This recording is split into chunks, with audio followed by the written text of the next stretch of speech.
శివుడు బ్రహ్మదేవుడి 5వ తలని నరికేసిన తర్వాత ఆ తల శివుడి చేతికి అంటుకుంటుంది.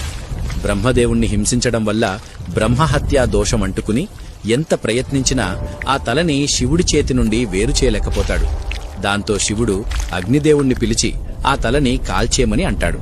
కాని అగ్నిదేవుడు ఎంత ప్రయత్నించినా బ్రహ్మ 5వ తలని కాల్చలేకపోతాడు. శివుడు ఏం చెయ్యాలో అని ఆలోచిస్తుండగా పార్వతీదేవి అక్కడికి వచ్చి విష్ణుమూర్తిని కలిస్తే పరిష్కారం దొరుకుతుంది అని చెప్తుంది. వెంటనే శివుడు విష్ణుమూర్తిని కలిసి సహాయం చేయమని అడుగుతాడు.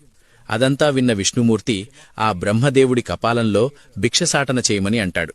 ఎప్పుడైతే ఆ కపాలం నిండా భిక్ష నిండుతుందో మరుక్షణం బ్రహ్మహత్యా దోషం పోతుంది అని చెప్తాడు. దాంతో శివుడు భిక్షాటన చేస్తూ ప్రపంచమంతా తిరిగేస్తాడు. కాని ఎవరు ఎంత భిక్ష వేసినా ఆ కపాలం మాత్రం నిండదు.